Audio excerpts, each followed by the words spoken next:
وا صحابہ وا صحابہ وا صحابہ وا صحابہ وا صحابہ وا صحابہ وا صحابہ وا صحابہ وا صحابہ عزت کا حکم آخر میں ہم پڑھیں گے شیخ الاسلام علامہ ابن تیمیہ، جس سے شیعہ بھی بہت زیادہ جلتے ہیں، اور آج کل کے اہل بدعت رضا خانی اور سیفی اور اس کے قدم پہ چلنے والے اہل بدعت سب جو ہے وہ اس سے ناراض کیوں ہیں؟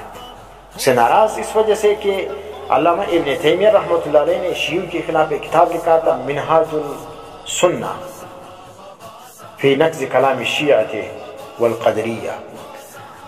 ایک شیعہ نے ابن مطہر نے منہاج الکرامہ لکھا تھا۔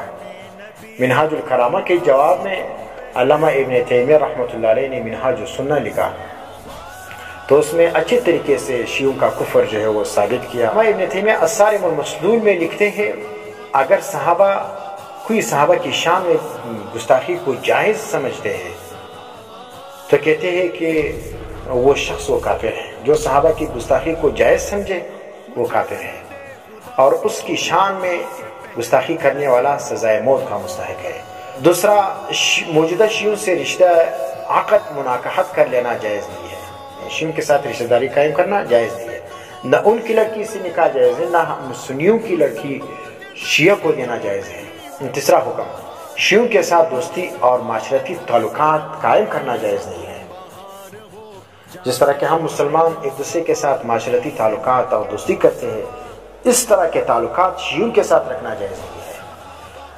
اور چوتھا حکم ہے کہ شیعوں کے گھر سے حتی الوسع کھانا جائز نہیں ہے، کیونکہ شیعہ تو کافر ہیں، اس کا ذبیحہ بھی جائز نہیں ہے، تو اس کے گھر سے جو چیز آ جائے اس کو کھانا جائز نہیں ہے۔ رافضیت پر ہمارے اکابر کی طرف سے لکھی گئی کتب جن کا مطالعہ انتہائی اہم ہے، مولانا یوسف لیدانی رحمۃ اللہ علیہ،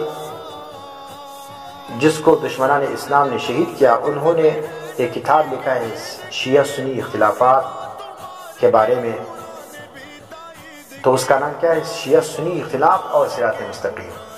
اس کتاب کا دیکھنا اس فرقے کے بارے میں انتہائی مفید ہے۔ دوسرا کتاب جو ہے وہ علامہ ضیاء الرحمن فاروقی شہید رحمۃ اللہ علیہ نے لکھا ہے تاریخی دستاویز، جس میں ثبوتوں کے ساتھ شیعوں کا کفر جو ہے وہ ثابت کیا ہے۔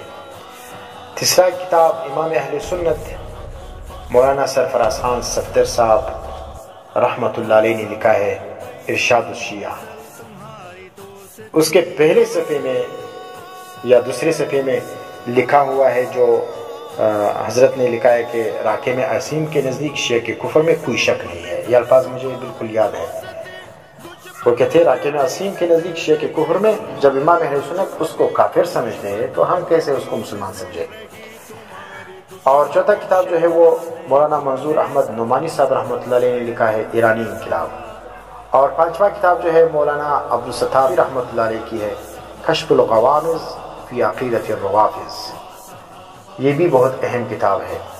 اور چھٹی کتاب جو ہے وہ تحفہ اثنا عشرہ، جو بہت ضخیم کتاب ہے، شاہ عبدالعزیز رحمۃ اللہ علیہ نے لکھا ہے، وہ بھی اس میں شیعہ کے سارے فرقوں کی تفصیل موجود ہے۔